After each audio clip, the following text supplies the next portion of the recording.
चलिए बच्चों, हम लोग क्वेश्चन नंबर 7 को सॉल्व करते हैं। देखिए क्वेश्चन नंबर 7 में क्या कहा जा रहा है, आप लोग प्रश्न को पढ़िए।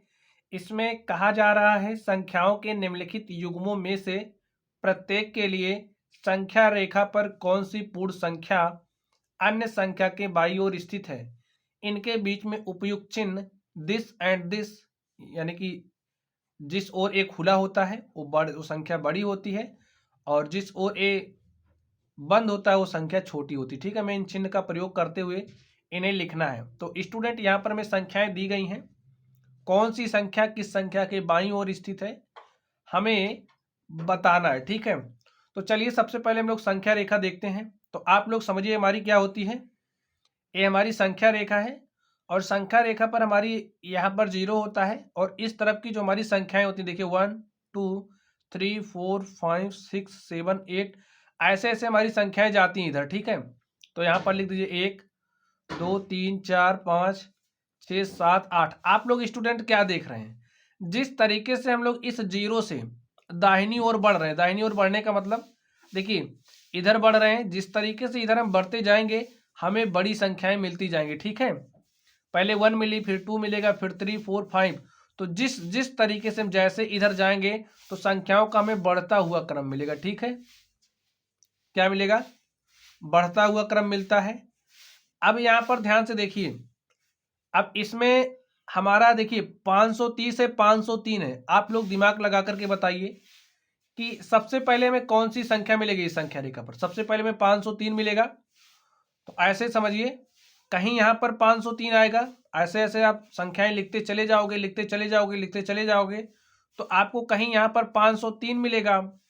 फिर ऐसे ऐसे आप लिखते जाएंगे, लिखते जाएंगे, तो फिर कहीं पर आपको क्या मिल जाएगा, 530 मिलेगा।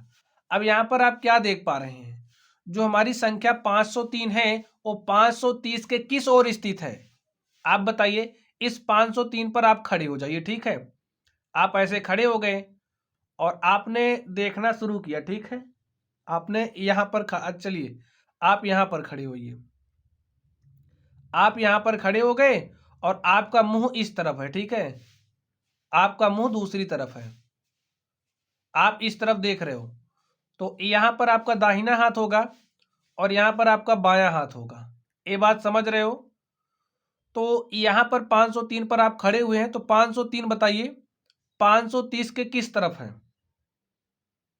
ये जो 503 है, यहां पर संख्या 530 है, तो 530 का एक क्या हो जाएगा, बायां तरफ हो जाएगा। भाई आप यहां पर खड़े हुए तब ज्यादा अच्छे से समझ पाएंगे।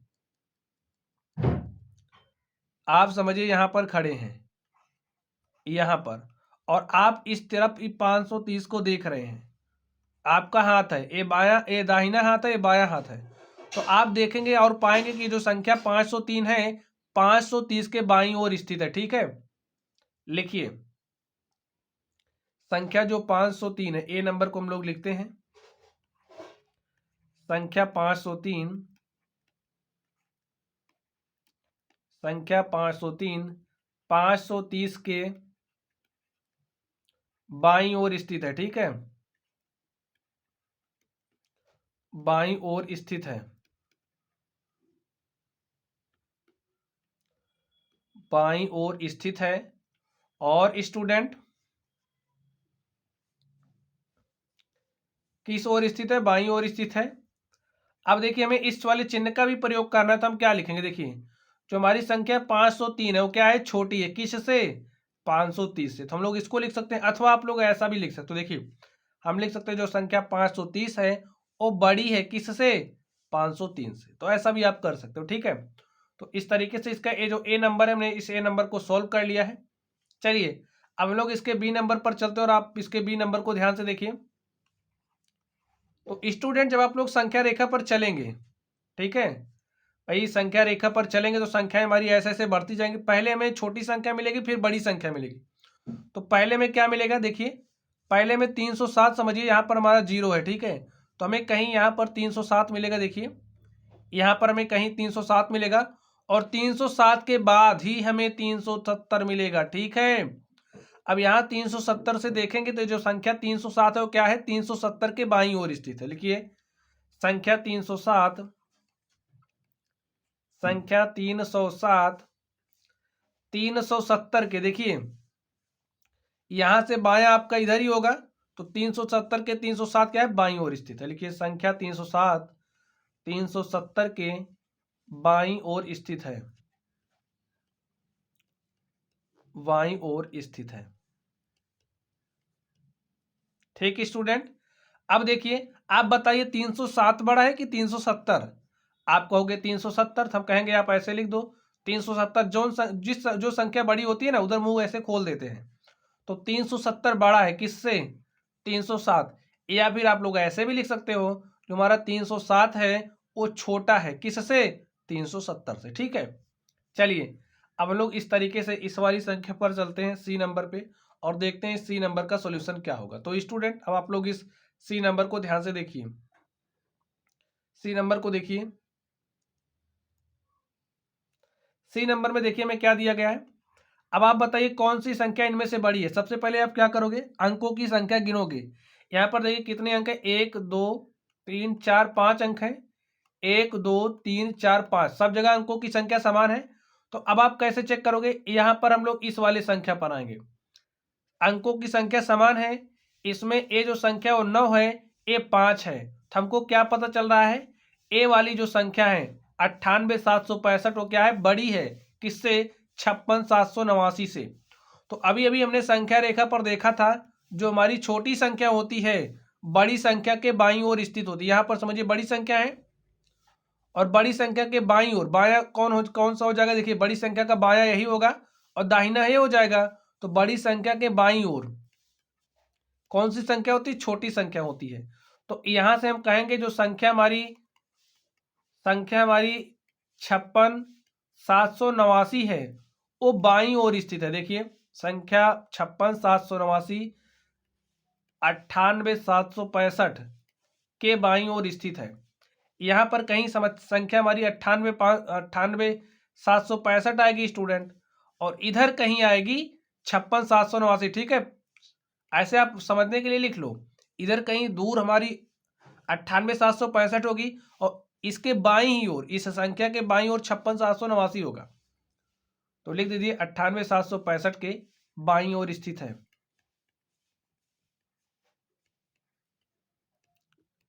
बाईं ओर स्थित है।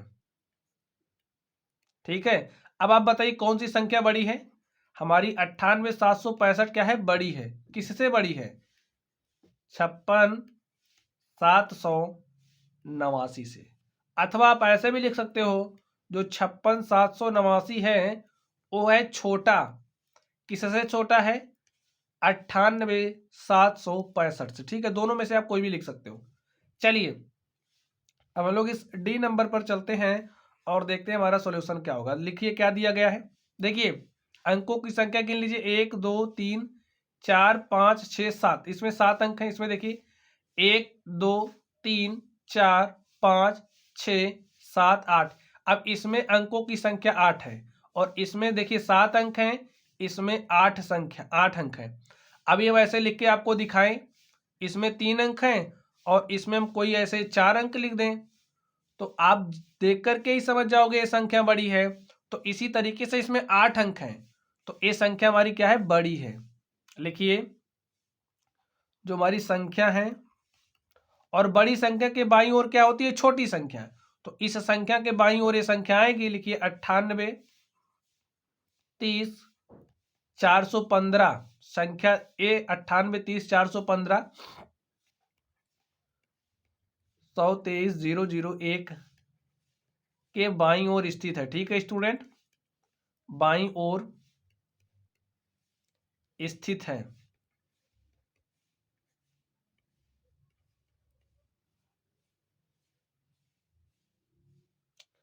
बाईं ओर स्थित है। अब यहां पर ध्यान से देखिए, चिन्ह हमें प्रयोग करना है, तो हम क्या लिखेंगे, जो हमारा 98 30 415 क्या है, छोटा है किससे, 123,001 से। अथवा ऐसे भी लिख सकते हैं, जो हमारा 123,001 है वो बड़ा है किससे, 98 30 415 से। ठीक है स्टूडेंट, इस तरीके से हम राइट कर सकते हैं। तो चलिए अब हम लोग अगले प्रश्न पर चलते हैं और देखते हैं हमारा अगला क्वेश्चन क्या है। तो स्टूडेंट आप लोग अब इस प्रश्न को ध्यान से देखिए। अब स्टूडेंट आप लोग पढ़िए, देखिए इसमें क्या कहा जा रहा है। निम्नलिखित कथनों में से कौन से कथन सत्य और कौन से कथन असत्य, हमें क्या बताना, हमें सत्य और असत्य बताना, ठीक है। तो चलिए हम लोग इसको हल करते हैं। देखिए पहला स्टेटमेंट आप पढ़िए, देखिए इसमें क्या कहा जा रहा है, शून्य सबसे छोटी प्राकृत संख्या है। अब बच्चों आप लोग बताइए क्या प्राकृत संख्या शून्य है? नहीं। तो यहाँ पर शून्य सबसे छोटी प्राकृत संख्या है, यहाँ पर ये जो हमें कथन दिया गया वो असत्य है, ठीक है। बच्चों प्राकृत संख्या की बात हम लोग यहाँ पर कर लें। आप लोग समझिए प्राकृत संख्या को। देखिए प्राकृत संख्या हमारी 1 से स्टार्ट ही होती है, ठीक है। सबसे छोटी प्राकृत संख्या की बात करें तो वो 1 है। 2 3 4 5 6 7 8 ऐसे ऐसे हमें संख्याएं मिलती चली जाएंगी। इसके बाद जो भी संख्या आपको मिलेगी सारी संख्याएं प्राकृत संख्या होंगी। तो ये हमारी प्राकृत संख्या है। सबसे छोटी प्राकृत संख्या क्या है? 1 है। यहां पर ध्यान से देखिए, शून्य सबसे छोटी प्राकृत संख्या, हमारा स्टेटमेंट क्या है? इनकरेक्ट है, असत्य है, ठीक है।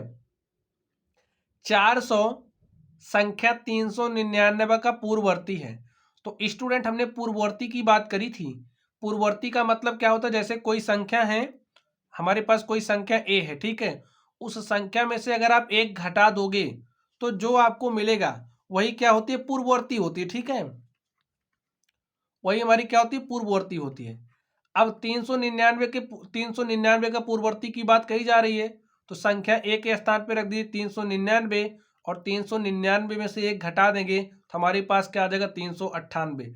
तो यहाँ से आप देख सकते हैं जो हमारी संख्या 399 है, 399 का पूर्ववर्ती क्या होगा? 398।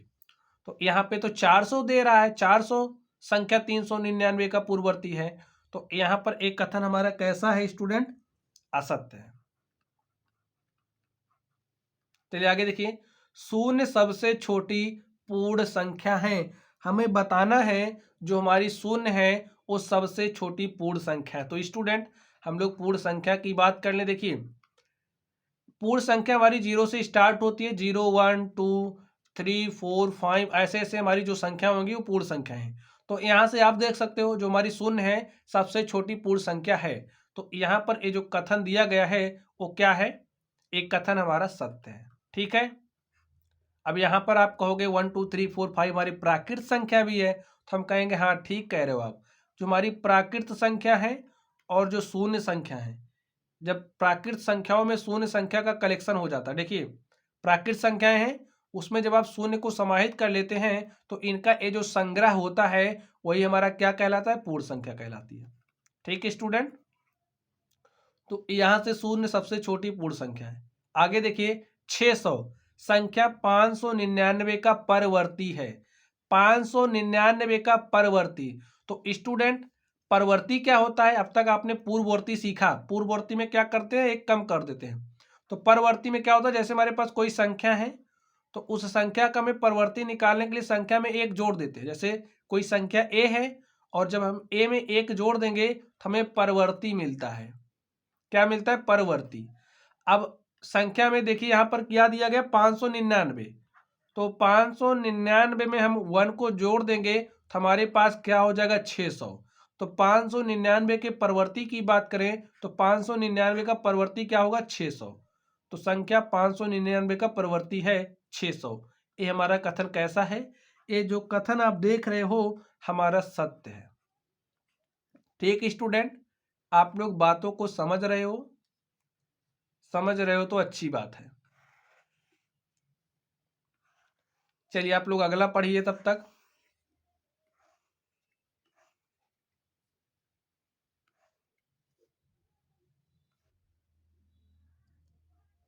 यहां पर ध्यान से देखिए, सभी प्राकृत संख्याएं पूर्ण संख्याएं हैं। एक कथन कैसा है बताइए? सभी प्राकृत संख्याएं पूर्ण संख्याएं हैं। जी हाँ, ये जो हमारा कथन है वो सत्य है, ठीक है। अभी हमने पूर्ण संख्या की डेफिनेशन क्या बताई थी? अगर हमारे पास प्राकृत संख्या है और प्राकृत सभी प्राकृत संख्या है, ठीक है, प्राकृत संख्या है और जब प्राकृत संख्याओं के संग्रह में जीरो शामिल कर लेते हैं तो इस तरीके का जो संग्रह बनता है वही हमारी पूर्ण संख्या कहलाती है। तो आप देख सकते हो पूर्ण संख्या के अंदर क्या है? सभी प्राकृत संख्याएं भी आती हैं। तो सभी प्राकृत संख्याएं हमारी पूर्ण संख्याएं होती हैं। ये बात आपको पता होना चाहिए। ठीक स्टूडेंट,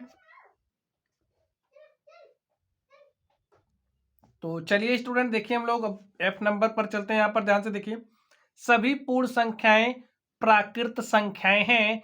तो स्टूडेंट आप लोग क्या देख करके बता सकते हैं सभी पूर्ण संख्याएं प्राकृत संख्याएं हैं? तो यहाँ पर देखिए हमने पूर्ण संख्याओं को लिखा है, तो हमारी तो सिर्फ इतनी ही, या इसके बीच में जो संख्याएं आएंगी वही तो प्राकृत संख्याएं होंगी। ये जीरो तो प्राकृत संख्या है नहीं, तो यहाँ पर सभी पूर्ण संख्याओं की बात की जा रही है। इसका मतलब अब जीरो तो प्राकृत संख्या है नहीं, यही प्राकृत संख्या है, तो इसका मतलब यहाँ पर जो कथन दिया गया है वो असत्य है। ठीक, चलिए अब हम लोग अगले नंबर पर चलते हैं और देखते हैं इसका सॉल्यूशन क्या होगा। दो अंकों की पूर्ण संख्या का पूर्ववर्ती एक अंक की संख्या कभी नहीं हो सकती है। दो अंकों की पूर्ण संख्या, तो स्टूडेंट चलिए अगर हम दो अंक की पूर्ण संख्या लिखते हैं, ठीक है, हमने कोई दो अंक की पूर्ण संख्या लिखी, अब हमने दो अंक की पूर्ण संख्या के रूप में 10 लिखा, अब इसका पूर्ववर्ती लीजिए, इसका पूर्ववर्ती हमने क्या ले लिया, इसका हमने पूर्ववर्ती लिया। पूर्ववर्ती लेने का मतलब आप एक घटा दो तो 9। देखिए यहां से आप क्या देख रहे हैं, अगर हमारे पास कोई दो अंक की एक संख्या है, उसका पूर्ववर्ती हम ले रहे हैं, तो एक अंक की संख्या हो सकती है। तो यहाँ पर ये जो कथन आप देख रहे हो, ये हमें क्या दिया गया, असत्य दिया गया ना, क्योंकि हमने प्रूव कर दिया कि भाई अगर हमारे पास कोई दो अंक की एक संख्या है, उसका पूर्ववर्ती एक अंक की संख्या हो सकता है। तो यहाँ पर कथन क्या दिया, गलत। आगे देखिए, एक सबसे छोटी पूर्ण संख्या है, तो आप बताइए क्या एक सबसे छोटी पूर्ण संख्या है? नहीं, जब हम पूर्ण संख्याओं की बात करते हैं तो सबसे छोटी पूर्ण संख्या 0 होती है। तो एक सबसे छोटी पूर्ण संख्या यहाँ पर ये जो कथन है वो कैसा है, असत्य है। आगे चलते हैं हम लोग, प्राकृत संख्या 1 का कोई पूर्ववर्ती नहीं होता है। तो स्टूडेंट 1 का पूर्ववर्ती नहीं होता है। आप कहोगे 0, तो 0 हमारी पूर्ण संख्या है, ठीक है, 1 का कोई भी पूर्ववर्ती नहीं होता है। प्राकृत संख्या 1 का कोई पूर्ववर्ती नहीं होता है। ये जो कथन दिया गया है वो हमें कैसा दिया गया है, सत्य दिया गया। आगे देखते हैं, पूर्ण संख्या 1 का कोई पूर्ववर्ती नहीं होता है। 1 के पूर्ववर्ती की बात करें तो 1 का पूर्ववर्ती भी नहीं होता है। प्राकृत संख्या 1 का कोई पूर्ववर्ती नहीं होता है। पूर्ण संख्या 1 का कोई पूर्ववर्ती नहीं होता है। तो यहाँ पर ये जो हमारा कथन है कैसा है, असत्य है। अब देखिए, अब कहेंगे यहाँ पर देखिए प्राकृत संख्या 1 का बात की जा रही है और यहाँ पर पूर्ण संख्या 1 की बात की जा रही है, ठीक है। तो यहाँ पर आप लोग क्या देख पा रहे हैं, तो जो हमारी पूर्ण संख्या है, अब अगर हम पूर्ण संख्या का पूर्ववर्ती ले लेंगे तो पूर्ण संख्या का पूर्ववर्ती क्या हो जाएगा स्टूडेंट, 0 हो जाएगा। तो इसलिए एक कथन असत्य है और ये वाला कथन सत्य है। यहाँ पर प्राकृत संख्या की बात कही जा रही है, यहाँ पर पूर्ण संख्या की बात की जा रही है, ठीक है। चलिए अब हम लोग इसके नंबर पर चलते हैं और देखते हैं के नंबर का सॉल्यूशन क्या होगा। पूर्ण संख्या 13 संख्याओं 11 और 12 के बीच में स्थित है। जो हमारी पूर्ण संख्या 13 है, क्या 11 और 12 के बीच में स्थित है? आप संख्या रेखा पर संख्याएं दिखाएंगे, 11 यहां पर कहीं होगा, इस तरीके से दिखाइए अच्छे से।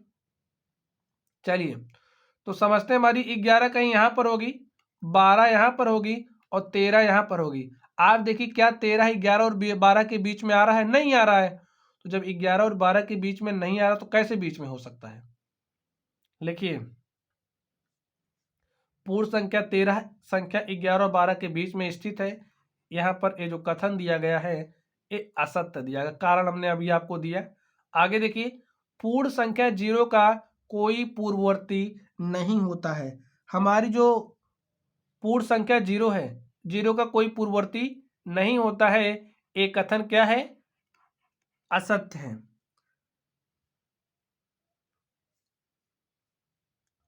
तो यहां पर देखिए, इसको देखिए, पूर्ण संख्या 0 का कोई पूर्ववर्ती नहीं होता है। हमारे पास पूर्ण संख्या 0 है।